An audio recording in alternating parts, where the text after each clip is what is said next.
Hari ni kita nak masak ayam masak kalasan. Jadi inilah bahan-bahannya. Kita ada bawang merah, kita ada bawang putih, kita ada kunyit, kita ada halia. Lepas tu kita ada segenggam cili padi, kita ada daun limau purut dan juga 3 batang serai. Semua benda perlulah di blender kecuali serai dan daun limau purut.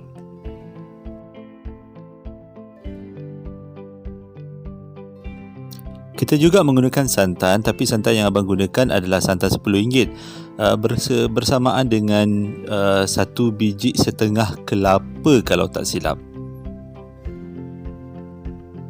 Bahan-bahan semua tu abang racik, lepas tu abang masukkan dalam blender dan abang blender supaya ia hancur, sebab bahan-bahan ni semua nak ditumiskan dalam kuali.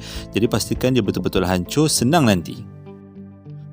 Okey, selepas kita blender, kita pastikan bahan-bahan tu semua hancur. Inilah bentuknya bila semua barang-barang yang kita dah racik tadi kita blender dan hancurkan. Bahan-bahan daripada blender tadi abang akan tumiskan, tapi pastikan minyak panas dan abang masukkan barang-barang yang dah di blender ke dalam minyak panas untuk proses menumis. Pastikan minyak betul-betul panas supaya senang proses penumisan tu berjalan. Jadi pastikan jangan ada sisa yang tertinggal, sebab barang-barang ni semua kan mahal sekarang. Jadi tumiskan dalam minyak yang panas. Suhu bergantung pada korang semua, asalkan tidaklah hangus.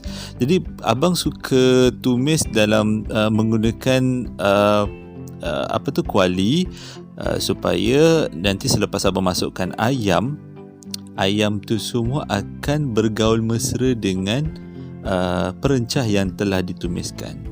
Jangan lupa untuk sentiasa menggoda ataupun mengacau perencah yang kita tumiskan supaya taklah terjadi peristiwa perencah hangus. Selepas perencah ditumiskan dan pastikan betul-betul masak dengan minyak penumis itu terkeluar, kita masukkan serai. Serai yang kita sediakan tadi dan masukkan ayam.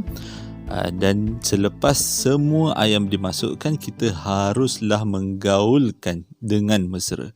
Jadi hari ini abang gunakan 2 ekor ayam sebab keluarga besar, ramai yang nak makan. Ini adalah salah satu menu yang menjadi pilihan bila kami ramai-ramai berkumpul bersama untuk meraihkan sesuatu. Jadi sempena PKP ini adalah masakan untuk dimasak secara beramai-ramai.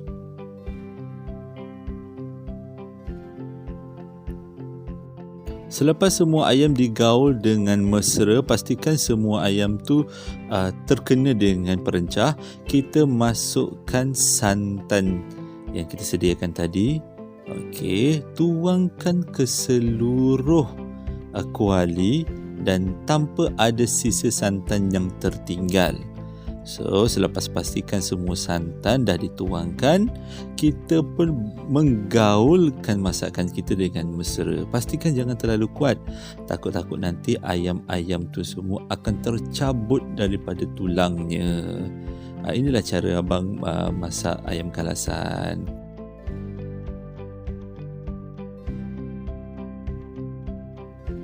Ini ayam yang telah digaul mesra dengan perencah dan dibiarkan masak selama beberapa minit. Tapi kalau untuk memudahkan proses masakan, kita perlulah menutup masakan ni supaya keseluruh bahagian ayam masak. Dan kita angkatkan ayam ni, asingkan ayam ni daripada kuahnya untuk proses seterusnya. Jadi seterusnya ayam ini akan digoreng dan kuahnya ditinggalkan tanpa dibuang. Ayam yang telah kita asingkan daripada kuahnya, kita akan goreng dalam kuali yang berasingan. Pastikan minyak itu betul-betul panas supaya proses menggoreng menjadi sangat perfect. Inilah keistimewaan ayam kalasan, iaitu kita asingkan ayam daripada kuah. Tapi jangan lupa kuah tadi kita jangan buangkan. Kita biarkan kuah tadi letak di tepi dan ayam-ayam yang diasingkan digoreng supaya ia benar-benar masak. Pastikan agak sedikit rangup supaya ayam tu mudah dimakan. kuah yang kita tinggalkan tadi kita biarkan mendidih dan letakkan asam keping atau asam jawa. Okey, ini adalah hasil ayam yang telah digoreng. Untuk makan, kita perlu letakkan kuah yang telah pekat di atas ayam itu supaya kuahnya meresap menjadi perencah kepada ayam ini. Inilah keistimewaan ayam kalasan. Ayam yang berempah digoreng dan dicurahkan kuah khas. Ini adalah bentuk akhir ayam kalasan. Selamat mencuba.